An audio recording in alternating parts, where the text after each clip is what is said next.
वाघ्या कुत्र्याचा पुतळा छत्रपती शिवाजी महाराजांच्या समाधीपासून हटवा, अन्यथा शिवनीतीने वाघ्या कुत्र्याचा पुतळा हटवणार असल्याचा इशारा संभाजी ब्रिगेडचे राज्य प्रवक्ता डॉक्टर सुदर्शन तारक यांनी दिलाय. दंगलीला खतपाणी घालण्याचं काम भिडे करत असून भिडे एकबुटे यांनी राज्यात दंगली घडू नये असंही डॉक्टर तारक यांनी म्हटलंय. संभाजी ब्रिगेडची भूमिका नेहमी दंगलमुक्त महाराष्ट्र राहिली आहे. त्यामुळे भिडे एकबुटे यांनी राज्यात दंगली घडवून आणण्याचं काम करू नये असं देखील डॉक्टर तारक यांनी म्हटलंय. मला सांगा सर की वाघ्या कुत्र्यांचा जे काय इतिहास आहे आणि तुम्ही संभाजी ब्रिगेडची तुमची काय भूमिका? संभाजी ब्रिगेडची भूमिका नेहमीच दंगलमुक्त महाराष्ट्र राहिलेली आहे. 18 पगड जातींना जोडण्याचं काम संभाजी ब्रिगेडने केलेलं आहे. वाघ्या कुत्र्याचा इतिहासामध्ये कुठेही पुरावा नाही. काल जयसिंगराव पवार असतील, इंद्रजीत सावंत असतील, अनेक इतिहासकार जे सभासद बखरकार असतील, वासिबिंद्रे असेल, कोणत्याही इतिहासाच्या पुस्तकामध्ये वाघ्या कुत्राचा संबंध आलेला नाही.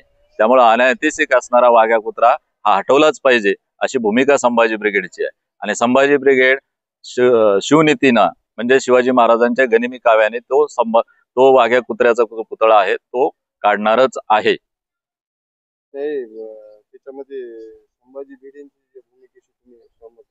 भिडे असतील, एकबोटे असतील, असे विकृतकार लोक महाराष्ट्रामध्ये खूप आहेत. कधी आंब्यापासून पोरं झालेली सांगतात. जरा त्यांनी नीट अभ्यास करावं. त्या भूमिका ते मांडतात. महाराष्ट्राला दंगलमुक्त करायचंय का दंगलीला खतपाणी घालायचं काम भिडेसारखी लोक करतायत. नेहमी संभाजी ब्रिगेडने सांगितलेलं आहे 18 पगड जाती ह्या मावळ्या या शब्दामध्ये शिवाजी महाराजांनी जोडलेल्या आहे. आणि भिडे सारखे आणि एकबोटे सारखे लोक या महाराष्ट्रामध्ये दंगल घडवण्याचं काम करतायत हा सरळ सरळ संभाजी ब्रिगेडचा आरोप आहे.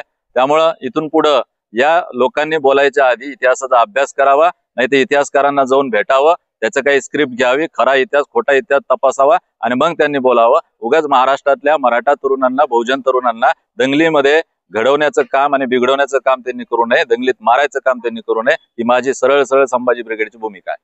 तुमच्या संभाजी सरकारला काय इशारा? संभाजी ब्रिगेडचा हा सरकारला इशारा आहे. याच्यावर लवकरात लवकर समिती गठीत करावी. या समिती अंतर्गत ऐतिहासिक आणि अनैतिहासिक जे काही पुरावे आहेत ते जमा करावे. इथून पुढे महापुरुषाचा, कोणत्याही महापुरुषाचा असू द्या, डॉक्टर बाबासाहेब आंबेडकरचा असू द्या, त्यांच्याबद्दल कोणी जर वाईट बोललं तर ती भूमिका सुद्धा संभाजी ब्रिगेड त्या माणसाबद्दल चोख भूमिका घेणार आहे. त्यामुळं महापुरुष छत्रपती शिवाजी महाराज हे महाराष्ट्राचं दैवत आहे आणि या दैवताला जर कोणी अशा पद्धतीचा चुकीच्या पद्धतीने जर काही करत असेल, बोलत असेल, इथून पुढे संभाजी ब्रिगेड हे जाहीरपणे त्याला या मीडिया समोर सांगतोय, त्याला चोप दिल्याशिवाय राहणार नाही. संभाजी ब्रिगेडची स्टाईल वेगळी आहे, त्या स्टाईलनेच उत्तर दिलं जाईल. ही भूमिका सरकारने लक्षात घेऊन लवकरात लवकर वाघ्या कुत्र्याचा पुतळा रायगडावरून हटावा ही संभाजी ब्रिगेडची भूमिका आहे. नाव काय? डॉक्टर सुदर्शन तारक, संभाजी ब्रिगेड राज्य प्रवक्ता.